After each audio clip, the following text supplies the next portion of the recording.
Hello everyone, हमारे chapter का नाम है इलेक्ट्रिक चार्जेस एंड फील्ड्स। ठीक है, इसको आज मैं आपको इंट्रोडक्शन दे देती हूँ आज इसका। सो बेसिकली इसमें हम पढ़ेंगे कि इलेक्ट्रिक चार्जेस और फील्ड्स कैसे जनरेट होती है। ठीक है, चार्जेस बेसिकली टू टाइप्स के होते हैं, पॉजिटिव और नेगेटिव चार्जेस। ठीक है, और अब हम पढ़ेंगे कि कैसे हम इनका यूज़ करके इंडक्शन कर सकते हैं, कंडक्शन कर सकते हैं, प्रोसेसेस हैं इनके बहुत सारे। ठीक है, अब एक चीज़ आपको जो याद रखनी है, like charges attract each other and unlike charges attract each other. ठीक है, ये आप बचपन से पढ़ते आ रहे हो, इसको किसी साइड नोट में लिख लो। आज मैं बिल्कुल बेसिक चीज़ें बताऊंगी आपको। ठीक है, सो पॉजिटिव पॉजिटिव है, चार्ज पॉजिटिव पॉजिटिव है तो एक दूसरे को रिपेल करेगा। क्या करेगा? रिपेल करेगा। नेगेटिव नेगेटिव है, नेगेटिव नेगेटिव है तो क्या करेगा? इन दोनों केसेस में रिपेल करेगा। ठीक है, और अगर पॉजिटिव नेगेटिव है यानी अनलाइक है तो अट्रैक्ट करेगा। क्या करेगा? अट्रैक्ट करेगा। ठीक है, अब बहुत इंपॉर्टेंट चीज़ें हैं। There are two kinds of electrification and we find that like charges repel and unlike charges attract each other. The property which differentiate the two kinds of charges is called polarity of charges. ठीक है, तो polarity मतलब distribute हो जाता है। जैसे charges polarity यानी उनका डिस्ट्रीब्यूट हो जाना एक पॉइंट्स पे। ठीक है, जैसे पॉजिटिव पॉजिटिव एक दूसरे के पास रिपेल कर रहे हैं। अनलाइक है, हुआ क्या कि ग्लास रॉड के पास जब आप ग्लास रॉड लेके गए तो इन्होंने कुछ नहीं किया, ये बस कुछ चिपकते थोड़ी ना है। अगर आप ग्लास रॉड के पास ग्लास रॉड ले आओ तो क्या होगा? चिपकेंगे ही नहीं, कुछ भी नहीं होगा, कुछ भी नहीं करेंगे। क्यों? क्योंकि उन्होंने अपने आप को पोल्स पर डिस्ट्रीब्यूट कर लिया, पॉजिटिव पॉजिटिव। और पॉजिटिव पॉजिटिव हमने अभी क्या पढ़ा? रिपेल करेंगे, तो उन्होंने अट्रैक्ट ही नहीं किया एक दूसरे को। अट्रैक्ट नहीं किया मतलब अट्रैक्ट नहीं किया, इसका मतलब रिपेल किया, समझ लेना अभी के लिए। ठीक है, सिमिलरली बी केस में हुआ, लेकिन सी केस में क्या हुआ? ग्लास रॉड और प्लास्टिक रॉड देखेंगे। ग्लास रॉड में जब पोलैरिटी में डिस्ट्रीब्यूट है तो पॉजिटिव इधर आ गया ग्लास रॉड के और नेगेटिव प्लास्टिक रॉड के पास आ गया, दोनों ने एक दूसरे को अट्रैक्ट कर लिया। ठीक है,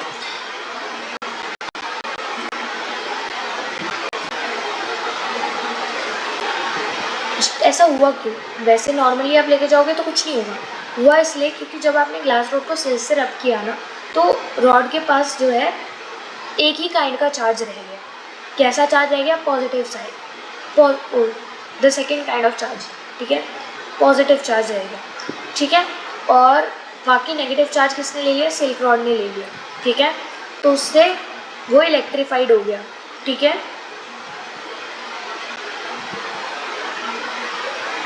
मतलब अगर आप दो चीज़ों को रब करोगे ना तो एक चार्ज कहीं और ट्रांसफ़र हो जाएगा और एक चार्ज कहीं और ट्रांसफ़र हो जाएगा।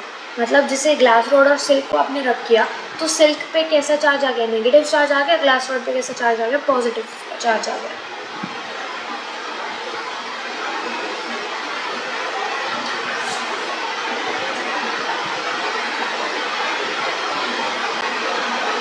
कंडक्टर एंड इंसुलेटर्स की बात कर लेते हैं। कंडक्टर्स वो सब्सटेंसेस होते हैं जो इलेक्ट्रिसिटी को ऑब्वियसली कंडक्ट करते हैं, और इंसुलेटर वो होते हैं जो इलेक्ट्रिसिटी को कंडक्ट नहीं करती है। तो बच्चों वाली डेफिनेशन हम सब पढ़ के आ रहे हैं। अपने अंदर से पास होने देते हैं जो इलेक्ट्रिसिटी को वो कंडक्टर, और जो नहीं पास होने के लिए अलाउ करते वो इंसुलेटर होते हैं। तो कंडक्टर में बेसिकली होता क्या है ना, इलेक्ट्रिक चार्जेस जो होते हैं, इलेक्ट्रॉन्स जो होते हैं वो उस मटेरियल के अंदर फ्री होते हैं मूव करने के लिए, लेकिन on the other hand insulator में नहीं होते। इसमें मैं आपको बेसिकली एक फटाफट से मतलब रीकैप ही दे रही हूँ इस क्लास में, तो सेशन में क्वेश्चंस बताती जाती हूँ साथ साथ। एक और कैटेगरी होती है कंडक्टर, इंसुलेटर और सेमीकंडक्टर, जिसका हम पूरा चैप्टर पढ़ने वाले हैं। सबसे इजी चैप्टर है वो, जो कि रेजिस्टेंस प्रोवाइड करते हैं। चार्जेस जब मूव कर रहे होते हैं तो उनको रेजिस्टेंस प्रोवाइड करते हैं। कंडक्टर ने क्या किया? अपने अंदर से चार्जेस को ईजीली पास होने के लिए अलाउ कर दिया। इलेक्ट्रॉन्स को अंदर कंडक्टर के, जो इलेक्ट्रॉन्स होते हैं वो कंडक्टर के अंदर फ्री मूव कर सकते हैं। ठीक है, लेकिन इंसुलेटर उनको फ्रीली मूव नहीं करने देता, बार बार उनके चलने में वो रेजिस्टेंस, बाधा उत्पन्न करता रहता है, एक तरह से ये कह सकते हो आप। लेकिन सेमीकंडक्टर के केस में क्या होता है, जो कि चार्जेस के केस में मतलब रेजिस्टेंस तो ऑफर करते हैं, मतलब वो इंसुलेटर की तरह बिहेव कर रहे हैं मैम, यस वो इंसुलेटर की तरह बिहेव कर रहे हैं, ठीक है, लेकिन वो कंडक्टर की तरह भी बिहेव करते हैं। तो सेमी कंडक्टर का मतलब समझ रहे हो, आधा इंसुलेटर आधा कंडक्टर, मतलब normally they behave as insulator, लेकिन जब आप उसमें डोप करते हो कुछ या जो भी आप पढ़ोगे सेमीकंडक्टर में, ठीक है, तो at room temperature they behave as insulator, लेकिन उसमें कुछ टेक्निक्स करने के बाद they can behave as conductors, ठीक है।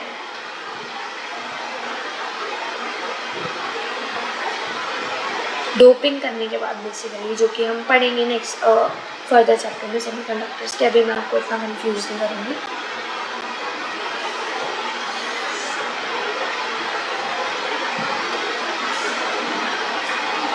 बेसिकली चार्ज की ना प्रॉपर्टी होती है एडिटिविटी करके, ठीक है, additivity of charges. So total charge आप क्या करते हो, प्लस है या माइनस है जो भी है उसको इस तरीके से ऐड करते हो। मैं कहूँ आपके पास एक नेगेटिव चार्ज है, एक पॉजिटिव चार्ज है, नेगेटिव चार्ज है, पॉजिटिव चार्ज है, नेगेटिव चार्ज है, पॉजिटिव चार्ज है, तो ऐसा नहीं है सबको प्लस में कन्वर्ट कर दिया है, सबको नेगेटिव में कन्वर्ट कर दिया, सबको ऐड करोगे लेकिन उनके साइन के साथ, जैसा कि आप इसमें देख पा रहे हो, ठीक है। चार्ज इज कंजर्व क्वांटिटी, मतलब अगर मैं दो चीज़ों को रब कर रही हूँ तो जैसे पहले ग्लास रॉड और सिल्क को मैंने रख दिया, ठीक है। सो अब पहले मैंने ग्लास रॉड को अलग रखा, सिल्क को अलग रखा और दोनों के चार्जेस को काउंट कर लिया। अब मैंने कहा कि भाई चार्ज है, मान लो जितना भी चार्ज है ना हमारा, अभी रब करने के बाद ट्रांसफ़र तो हो गया, हो सकता है एक में कम हो एक में ज़्यादा हो, लेकिन जब आप उसको रिकैलकुलेट करके ऐड करोगे दोनों के चार्जेस को तो वो फिर कंजर्व्ड ही रहेगा, मतलब total charges charges conserved because total charge that was in the system there before rubbing is equal to after rubbing the rods, number of charges after rubbing the rod, ठीक है। तो इस वजह से चार्ज जो है वो कंजर्व क्वांटिटी है। फिर आता है, ये प्रॉपर्टीज़ हैं इनको लिखते जाओ, ठीक है। देर आर अभी तक हमने दो प्रॉपर्टीज स्टडी किया चार्जेस की, वैसे तीन है आई गेस, क्वांटाइजेशन है, उसके बाद बस क्वांटाइजेशन ऑफ चार्ज का कहते हैं Q is equal to N, ये सिर्फ इतनी सी बात कहता है कि Q is equal to N E, ठीक है। यानी ये जो कह रहा है ये बात ये है कि all free charges are integral multiples of basic unit of charge denoted by E, ठीक है। So charge is equal to electron से मल्टीप्लाई कर दो एन, नंबर एन, ठीक है, इलेक्ट्रॉन पे जो चार्ज होता है बेसिकली।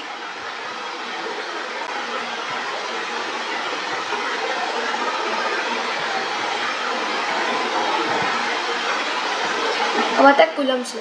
कूलम्स लॉ कुछ नहीं है, K is equal to F equals to K Q1 Q2 upon में R स्क्वायर, ठीक है। ये दो पॉइंट के बीच का चार्ज होता है बेसिकली आपका, जैसे ये Q1 है, ये Q1 है, दो पॉइंट है आपके, बॉडीज़ थी बेसिकली लेकिन बहुत दूर थी तो हमने पॉइंट कंसिडर कर लिया, Q1 Q2 है, ठीक है।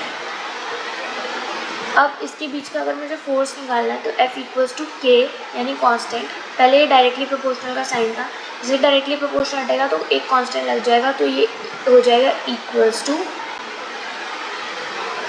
K Q1 Q2 by R square, यानी force is directly proportional to Q1 Q2, यानी multiplication of both charges and inversely proportional to radius, यानी जितना रेडियस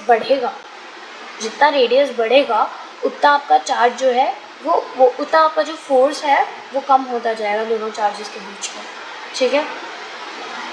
इसकी यूनिट आपको याद रखनी है nm स्क्वायर पर कूलम स्क्वायर या फिर न्यूटन भी बोल सकते हो, दैट इज़ 1 कूलम, ये अंडरलाइन कर लो, the charge that when placed at a distance of 1 metre from another object of the same magnitude in vacuum experiences an electrical force of repulsion of magnitude 9 × 10⁻⁹ Newton.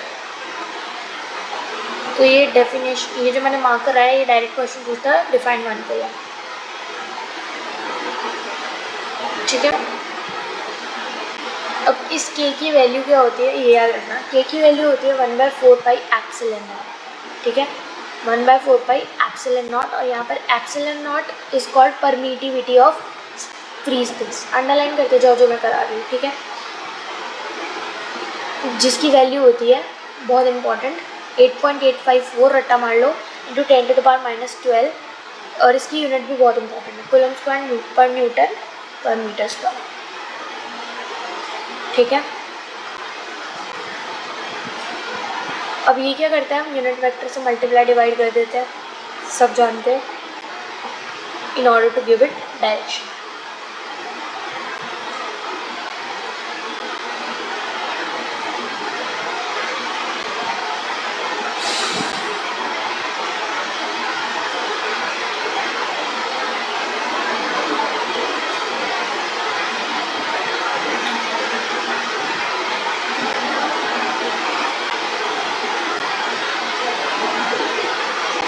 उसके बाद मैं आपसे बात करूँ electric field lines की। So basically ये आपको याद रखना है, ये बेसिक चीज़ें बता रही थी मैं, तो बेसिक में ये आपको याद रखना है कि पॉजिटिव चार्ज से बाहर निकलेगी इलेक्ट्रिक फील्ड लाइन और नेगेटिव चार्ज के तरफ अंदर की तरफ आती है। नेगेटिव चार्ज है तो स्मॉलर देन ज़ीरो यानी नेगेटिव, समझ गए, और ये पॉजिटिव, इस तरीके से आपको पागल बना रहा है वो, ठीक है। और अगर आप इन दोनों को मिक्स कर दो पॉजिटिव पॉजिटिव तो देख सकते हो कि ये दोनों एक दूसरे को रिपेल कर रहे हैं, ठीक है। ये बहुत बार इंपॉर्टेंट डायग्राम है, ये बनाने को आता है आपको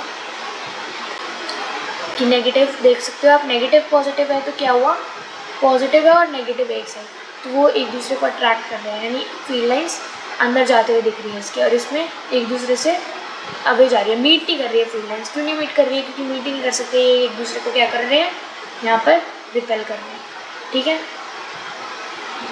ये डायरेक्ट डायग्राम बनाने को भी आ जाता है, इसको याद रखना बिल्कुल।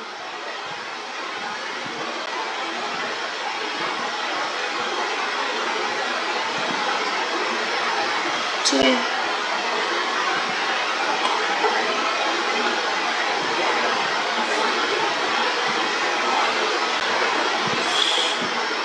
इलेक्ट्रिक फ्लक्स क्या होता है, number of field line passing through per unit area. मान लो ये पर्टिकुलर एरिया मैंने लिया, इस एरिया में से कितनी फील्ड लाइंस पास कर सकती है।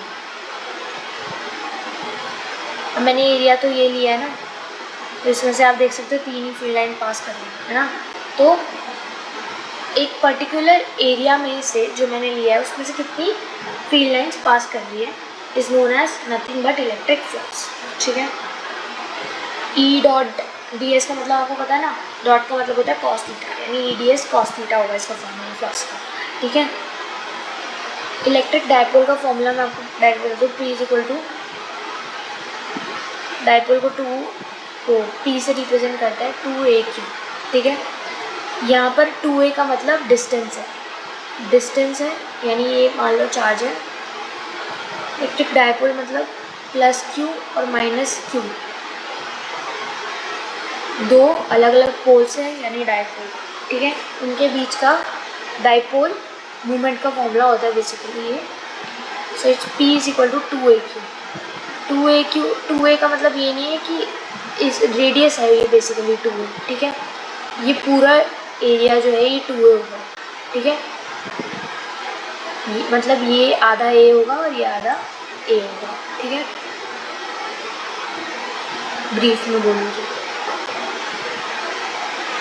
फिर ये आपकी एक प्रॉपर डेरिवेशन आती है जो कि बहुत इंपॉर्टेंट है, electric field on the axial position and the electric field on the equatorial position. बहुत इंपॉर्टेंट डेरिवेशन है, आपको डेरिवेशन का जब वीडियो बनता है तो आपको बिल्कुल समझ आ जाएगी, ठीक है।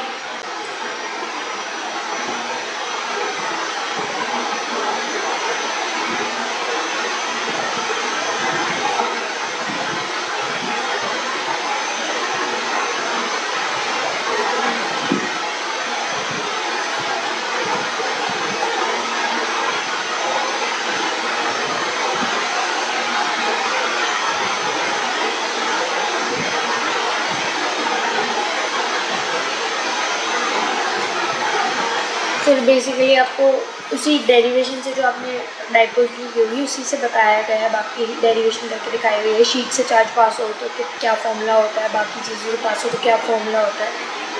तो बेसिकली जो बेसिक था वो तो हम कर ही चुके हैं। बाकी ये जो जितने भी फॉर्मूला लेके ना इनको आप एक बार नोट कर लो, इसका न्यूमेरिकल्स में बहुत यूज़ होगा। ठीक है, ये हो गया आपके नोट्स जो भी बनाने थे आपको। बाकी टॉर्क, टॉर्क क्या होता है? In uniform electric field dipole जो एक्सपीरियंस करता है टॉर्क को, यानी कि घुमाव को। यानी अगर ये पॉजिटिव है, ये नेगेटिव है, तो एक टॉर्क घुमाव एक्सपीरियंस होगा जो कि हम P क्रॉस A लिखते हैं।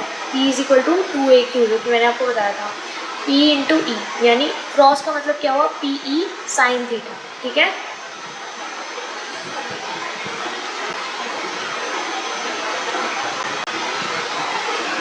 और वो पिता तो समझ आ ही गया होगा।